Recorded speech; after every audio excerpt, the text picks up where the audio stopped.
English secret number 9. పాస్ట్లో had అనే దాన్ని ఉపయోగించడం. గతంలో కలిగి ఉండుట అనే అర్థంతో వాడతాం. అంటే ఒకప్పుడు ఉండింది అని చెప్పుకోవడానికి. దీని ఫార్ములా 1 వచ్చి subject plus had plus object. ఇక్కడ సబ్జెక్ట్ ఏదైనా పక్కన హ్యాడ్ వాడతాం. అంటే for all subjects had, he had, they had, we had, I had, she had, అన్నిటికీ హ్యాడ్ అనే యూజ్ చేయాలి. ఎగ్జాంపుల్, వారికి గత సంవత్సరం ఒక కారు ఉండెను. They had a car last year. అంటే ఇప్పుడు లేదు అనే ఉద్దేశంలోనే ఇలా వాడుతూ ఉంటాం. ఇప్పుడు నిన్న నాకు పని ఉండిందన్నాను, ఐ హ్యాడ్ వర్క్ ఎస్టర్డే. వారికి గత సంవత్సరం 2 ఇళ్ళు ఉన్నాయి. They had 2 houses last year. అలా పాస్ట్లో ఉన్న విషయాల గురించి చెప్పుకోవడానికి అలా వాడతాం. Next second formula subject plus had plus verb 3 plus object. ఇది జరిగిపోయిన పనులకే వాడతాం. అయితే పాస్ట్లో 2 పనులు జరిగినప్పుడే దీని అవసరం ఉంటుంది.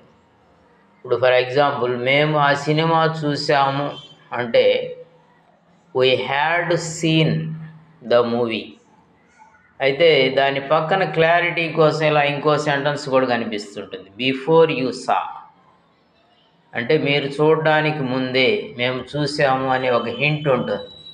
మళ్ళీ చూడండి, అదే ఎగ్జాంపుల్, మేము ఆ సినిమా చూసాము ఎప్పుడంటే మీకంటే ముందు అని చెప్పడం. We had seen the movie before you సా.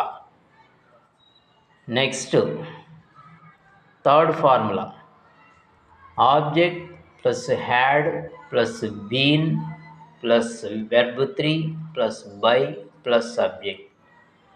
ఇది కూడా 2 పనులు జరిగినప్పుడు ముందు పని రివర్స్లో చెప్పుకున్నప్పుడు ఇది వస్తుంది. వారు అతని చేత శిక్షించబడ్డారు. మేము ఇక్కడికి రావడానికి ముందే, అంటే ముందే జరిగిందని చెప్పడం. They had been punished by him before we came here. అంటే మేము రావడానికి ముందే అది జరిగిపోయింది. దీన్ని రివర్స్లో చెప్పాం. అంటే అతను వారిని శిక్షించాడని కాకుండా వారు శిక్షించబడ్డారు అన్నప్పుడు they had been third verb use చేస్తాం. అది రివర్స్లో ఉంటుంది. ఇలా we can make a number of sentences. వీటిని జాగ్రత్తగా చదివి ప్రాక్టీస్ చేస్తే హ్యాడ్కి సంబంధించిన విషయాలన్నీ మన గ్రిప్లో ఉంటాయి. All the best.